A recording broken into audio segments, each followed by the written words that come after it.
Hi everyone, welcome to the English class. I'm Jasmine and this is the 15th module. In this module, we will be continuing with the chapter We Are Not Afraid to Die If We Can All Be Together, written by Gordon Cook and Alan East, taken from the book Hornbill.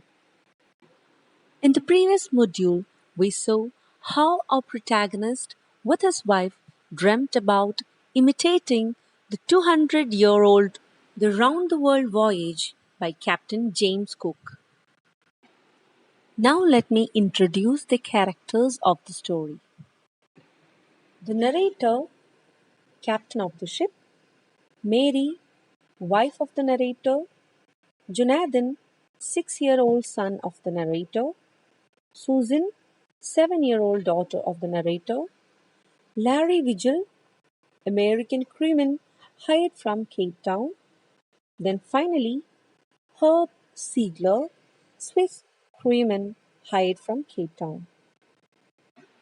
Now let's read and understand the story.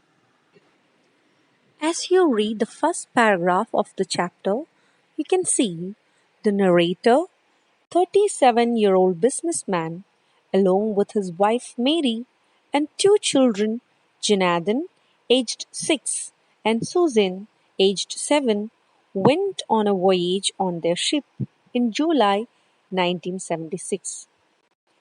They started from Plymouth, England.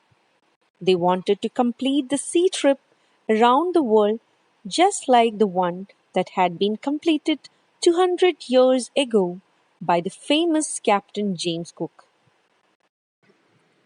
Further, you can see the narrator and his wife spent 16 years improving their seafaring skills. They got a ship built professionally, a 23-meter long, 30-ton heavy wooden hull called Wave Walker. They took several months to test it in the roughest of weathers. In this section, you will find a few new words. The first one, honing, which means sharpen or improving. Second, seafaring, which means regularly traveling by sea. And finally, wooden hulled, which means a watertight body of a ship. Now let's read further. In this section of the story, you can see how the narrator speaks about the initial phase of their voyage. He tells the initial phase of the 3-year-long journey of 105,000 kilometers passed pleasantly. They sailed down the west coast of Africa to Cape Town. The narrator hired two crewmen before heading towards the east to tackle the roughest sea, the southern Indian Ocean. Their names were Larry Vigil, an American, and Herb Siegler, a Swiss. On the second day in Cape Town, they encountered a strong wind which continued for several weeks. A strong wind was not a problem, but 15 meters high waves, which were the height of the mast, worried the narrator. The new words in the section are gales, which means a very strong wind. Next, mast, a tall upright structure on a boat or a ship. Now let's read further. In this section of the story, you can see how their pleasant journey turns to a tough one. As you read, you can know that on December 25th, they had traveled 3,500 kilometers east of Cape Town. They celebrated Christmas together despite the bad weather. The weather remained the same till New Year's Day, but they hoped for it to change soon. The weather conditions worsened. On the early morning of January 2nd, the waves were very huge. They were sailing with a small storm jib at a speed of 8 knots. When the ship was sailing with a huge waves, they could see the huge sea in front of them. The noise of the waves and strong winds was painful for ears.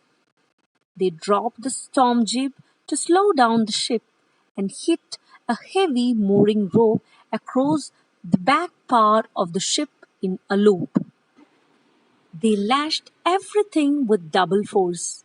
They put on their oilskins and life jackets, attached lifelines, and went through the life raft drills and waited. Now let's see which are the new words used in this section of the story. First one, atrocious, which means bad or of a very poor quality.